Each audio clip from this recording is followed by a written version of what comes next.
Hello, welcome to a series of vlogs focusing on speculative fiction. With me today is John Sale and Sean Hutchings.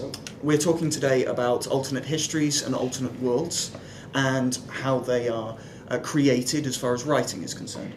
So, guys, what do we mean by what do we mean by alternate history even? Essentially, if you want to spin a sub-creation that is based within our own world but with radical changes, alternate history steps in and alters a minor or major point in our timeline, and then the writer will chart the ripple effect.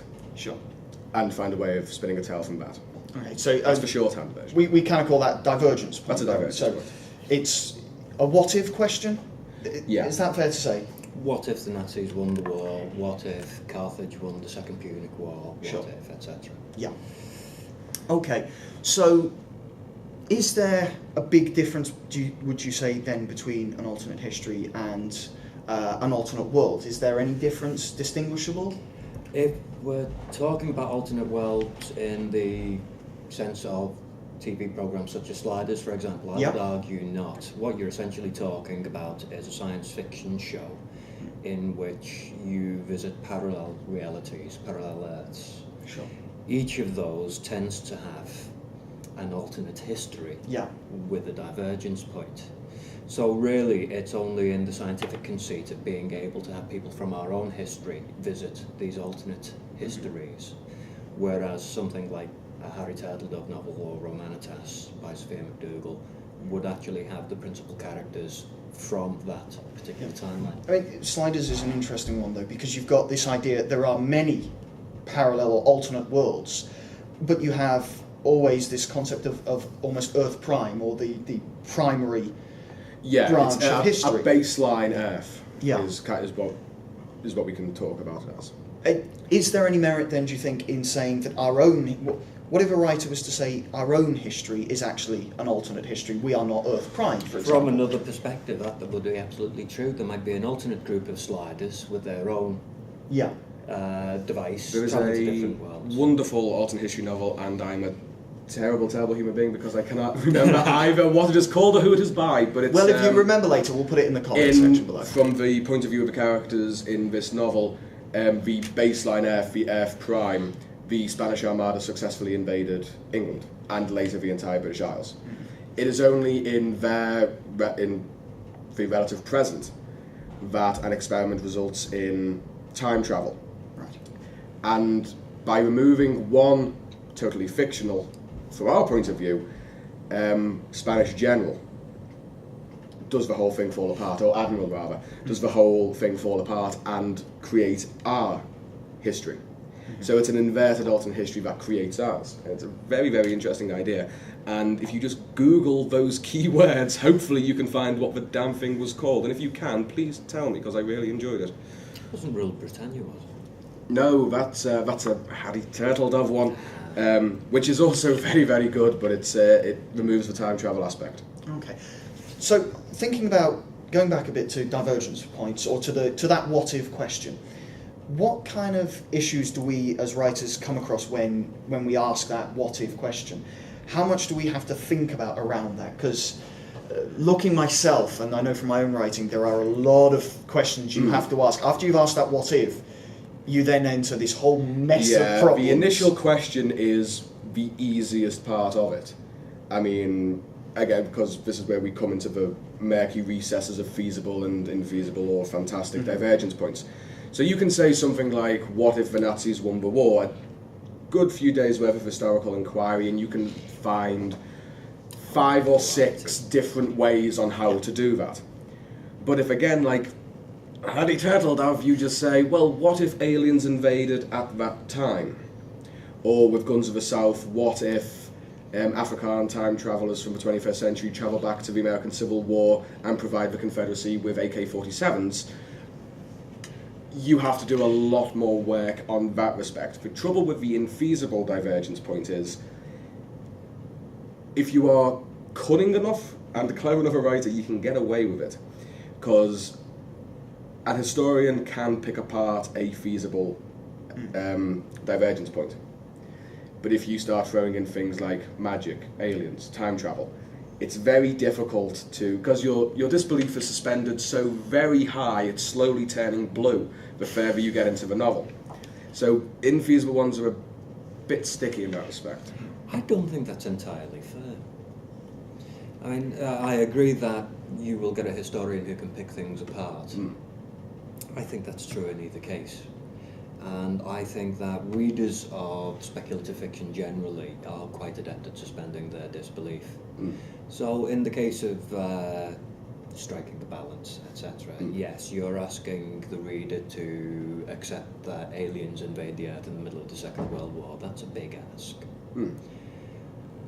But no more so than it is to believe that Rome never fell. Yes. You can argue Yes, these things one way or another, but at the end of the day, your reader, as a rule, is willing to suspend disbelief. What you then have to do is make sure that you don't provide anything to stretch that suspension of disbelief any further. Yeah. I mean, this is the trouble with the divergence point. It is very much like charting the ripples on a...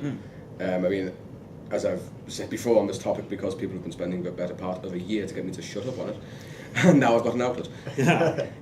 It is very much the ripple effect. You change one thing, and then it spirals outwards, and the further you get from it, the bigger the changes.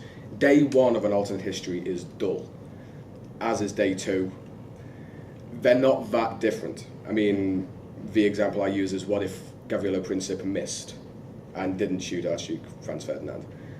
It is almost certain that the First World War, in some way or another, would have started with the political climate at the time. It would have had a catalyst, but in what form? But the next day, all the newspapers are saying is that there is an attempted assassination rather than a successful one. In many ways, you could say the same thing about JFK. So the further you get away from your divergence point, the harder it gets. And I would argue there comes a point when historical inquiry fails you because you have altered it so badly.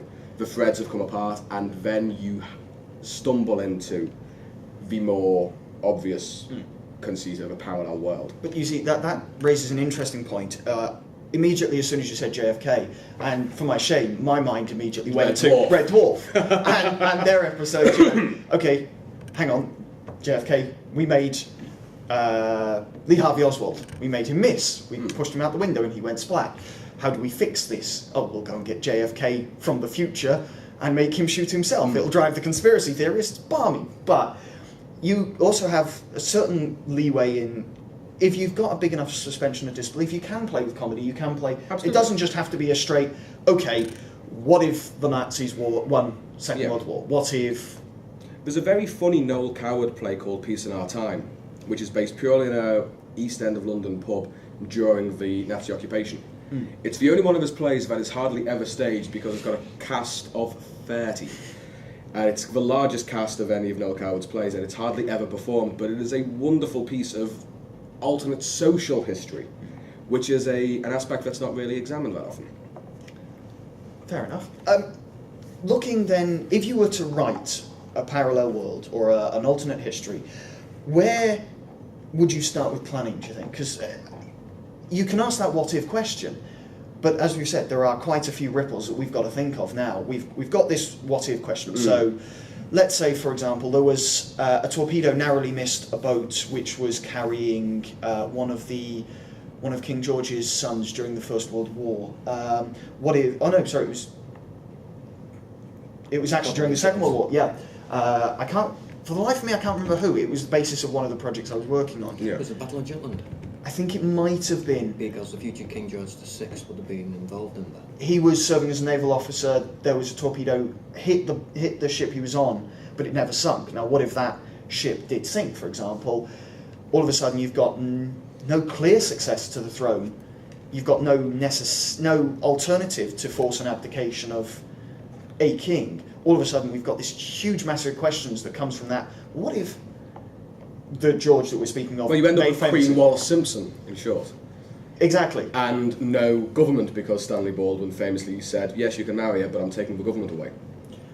But when we're planning something like that, we've got... no small thing. No, we've all of a sudden got to think of loads of... So where would you start if you were going, okay, this is my what-if question, this is my divergence point, where do I go from here?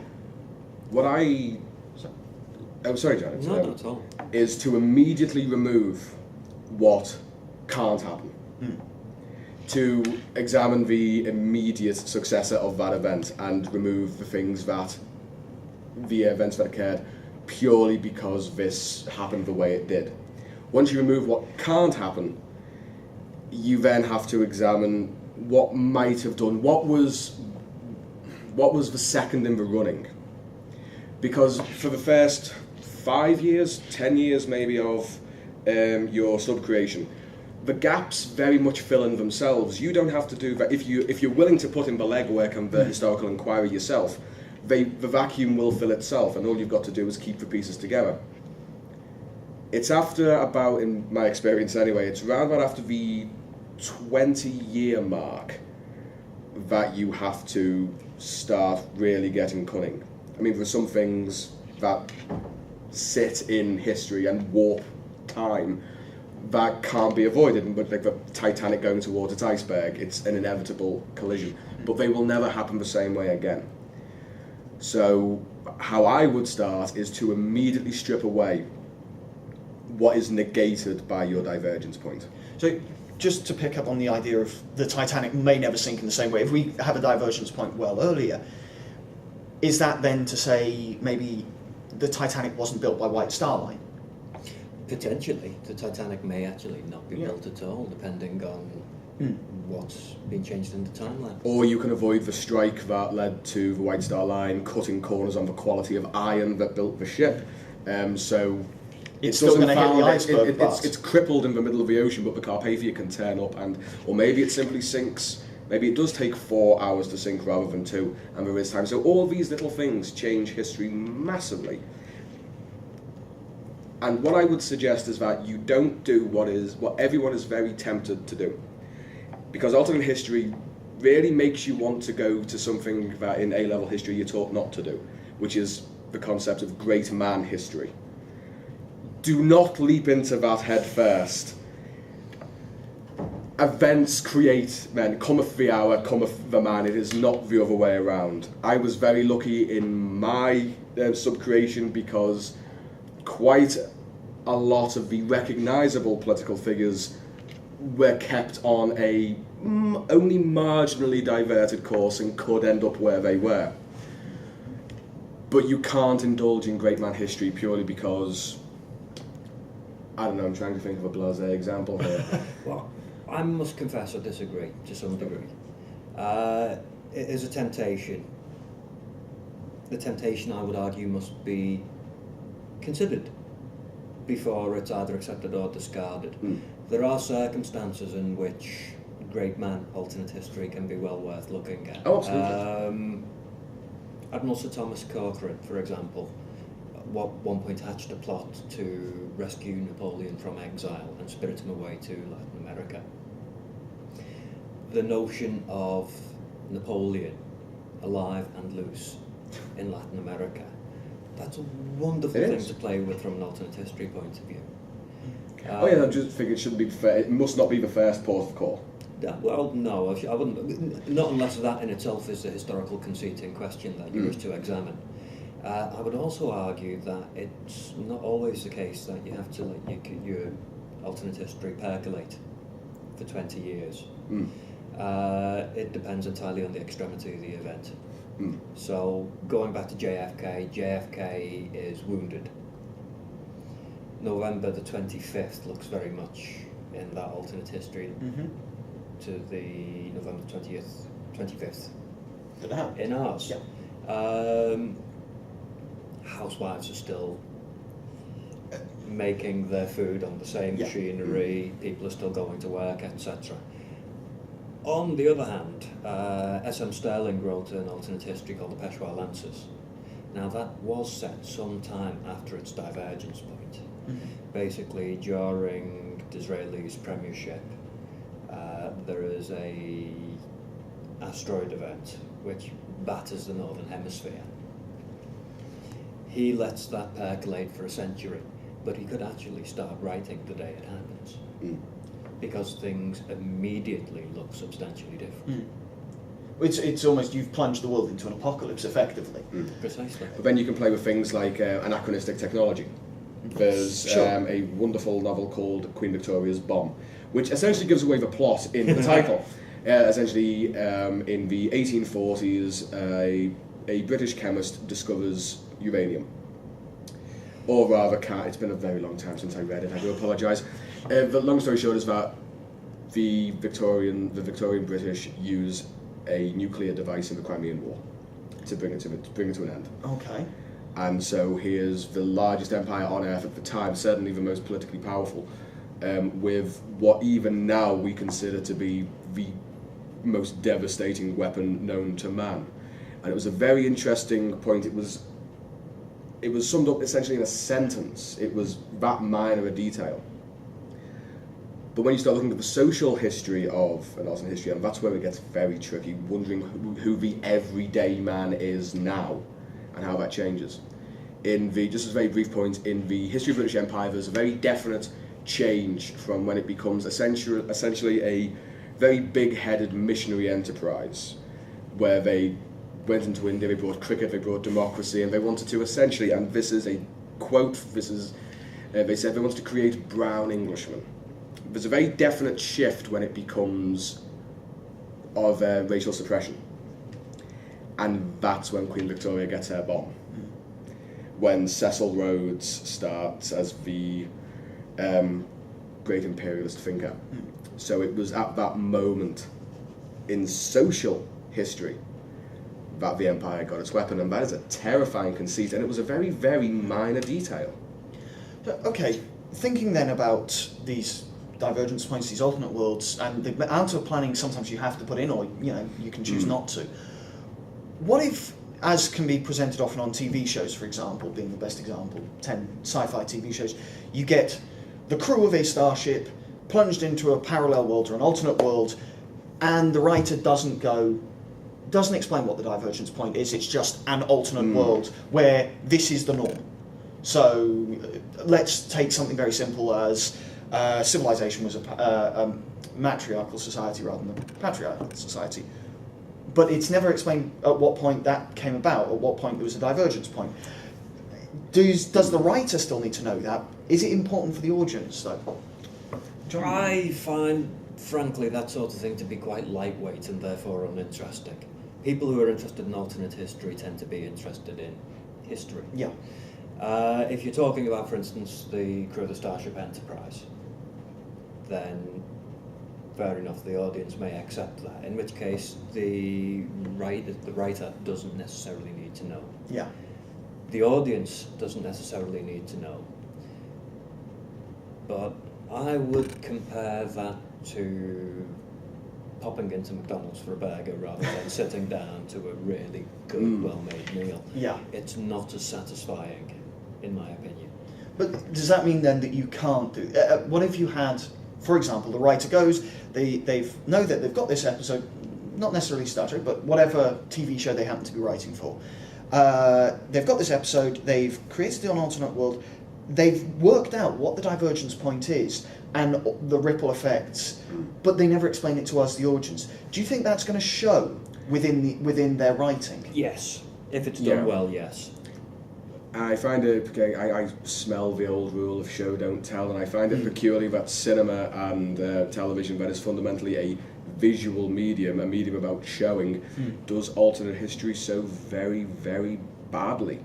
It was a radio series rather than a television one. It was a Doctor Who radio series. And the idea was, here are these creatures who change history and so they can feed on the time energy. Yeah. What is time energy? Einstein is really bothered by the idea. And one episode was Pete Davidson's Doctor. He finds himself on a German U-boat in the First World War. You are left to discover the minor details. You find out that it is the U-20. You hear through conversations with the captain that he spies a Cunarder through the periscope. And then the Doctor contrives it that, to get the TARDIS back, he makes the captain, Captain of U-20, turn it around before he sinks the ship. Now, he doesn't say, oh, there is the Lusitania, quickly let us sink it. it's very calm, it's very much how it would be. You've got the charts as 4 funnels, could be a Cunard, and everyone's like, oh. And it's very, very understated, and it was beautifully done. So by the end of the episode, you're left thinking, well, what happens if the Lusitania doesn't sink? And then they spoil it entirely in the concluding episode, where they spend 5 minutes with one character telling you what happened, not discovering the world that happened. The idea being that there was a petty criminal on board who would have died, became a violent burglar, and killed Alexander Fleming in a botched burglary. And so Earth is wiped. Most of the population of the planet is wiped out by an outbreak of meningitis in the 1860s. That is a fantastic conceit. Wasted. Put us in that world. You convinced me totally that you had him, the time traveller, on the U-20, and you convinced the captain not to sink this unnamed Cunard vessel. And then to spoil it entirely is a wasted opportunity. So it's very difficult in drama to do. You say about TV and film doing it so poorly. Then I'll ask you the question, what about Sliders, which was the example we came to quite early on. Sliders is built almost entirely on this premise, that you have an Earth Prime and you have the ability to travel to all these different alternate worlds which have at some point had a divergence with Earth Prime or our history as we understand it. That is actually quite, I would say if I was thinking alternate worlds, alternate histories, that's the first place I come to almost immediately with TV. Would you say that there's been an issue with that, or is that? I've never seen it. Fair enough. Though I get this hideous feeling that with everything we've just discussed, that there will be a moment in that episode that is a solid 5 minutes of a character saying, this is why this world is different from ours. Please tell me I'm wrong. Off the top of my head, I honestly can't, because it's been a couple of years since I watched it. But I think there probably is, yeah. Or at least there's... right, so it's that made it different, or some. I would guess, yeah. Is this the one with John Rhys Davis? I think I've seen it advertised in the early channel, seasons, yeah. I can't comment on that. I mean, the thing is, it's common not just to alternate history, but to an awful lot of speculative fiction. Consider Blade Runner, one of the great classics in science fiction. We have a opening explanation of how the world has changed. That is telling.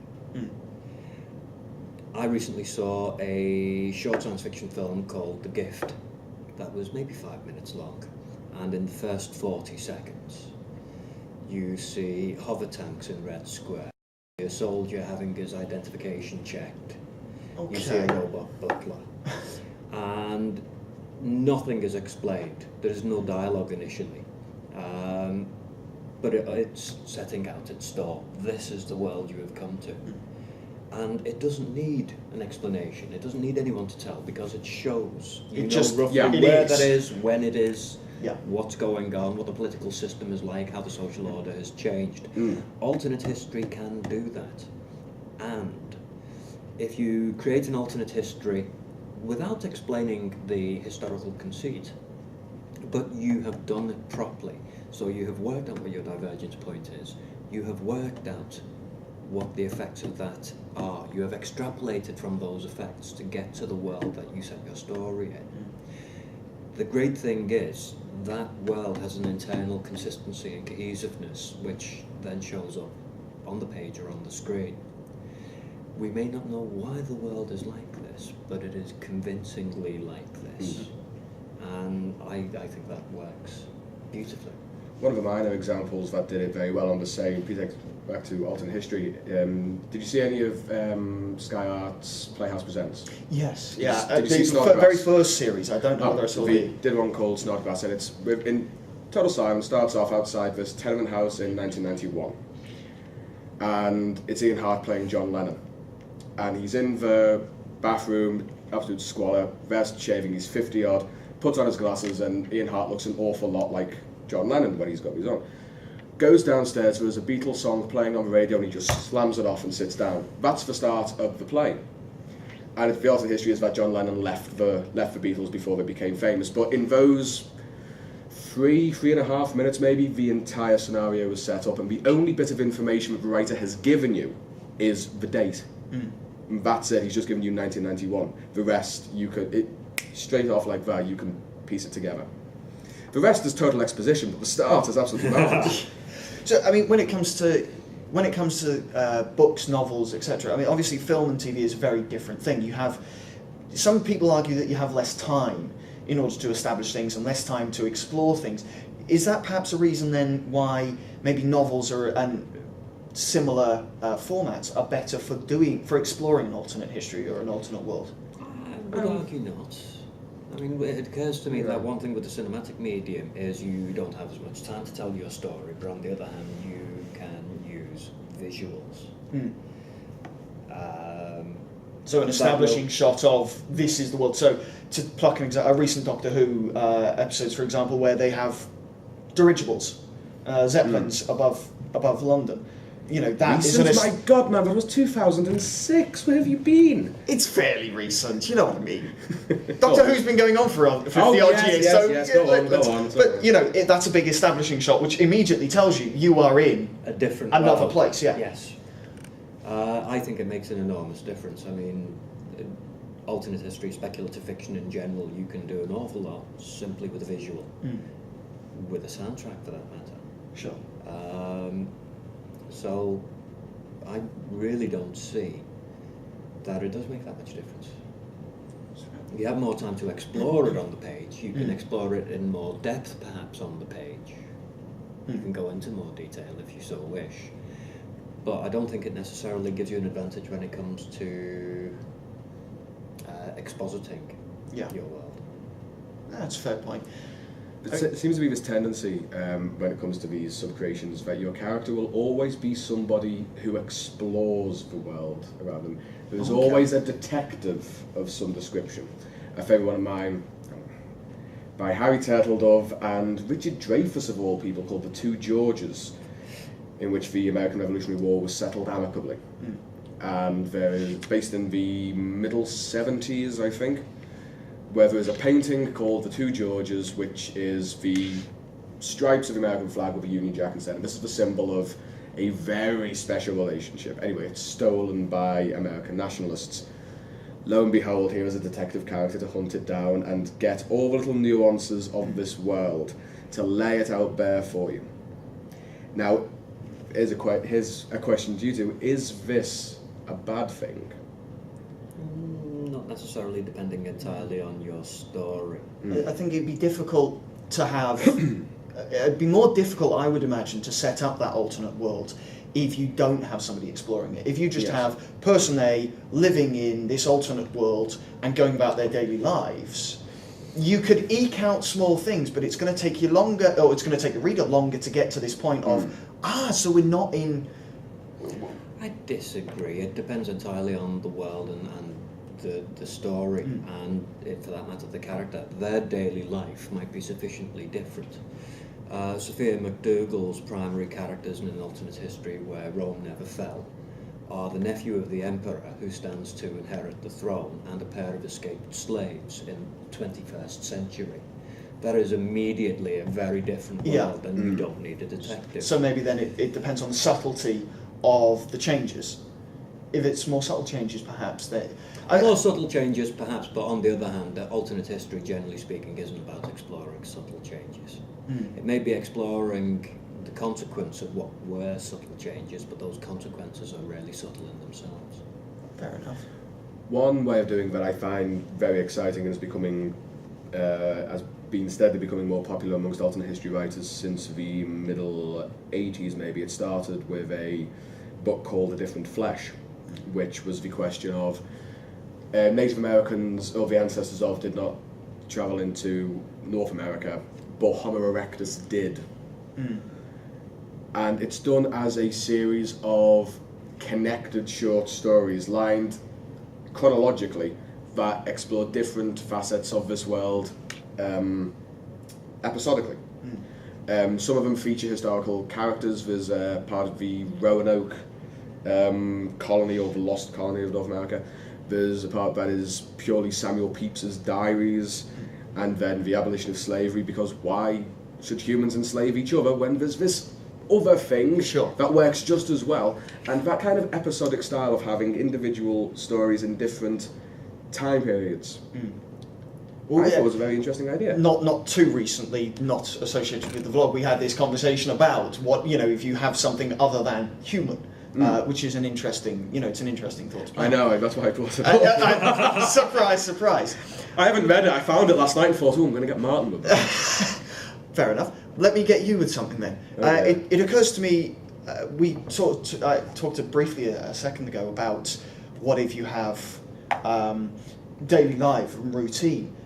1984, is that an alternate history? Because I'm thinking now. specifically, well, not necessarily that. I'm thinking specifically when they tried to adapt it for theatre. There was a production recently at the Playhouse here in Liverpool, which included the appendices and the notes and what have you, which framed it as you had these characters at the very beginning at the book club exploring this book, and then at the end you don't quite know whether or not this is...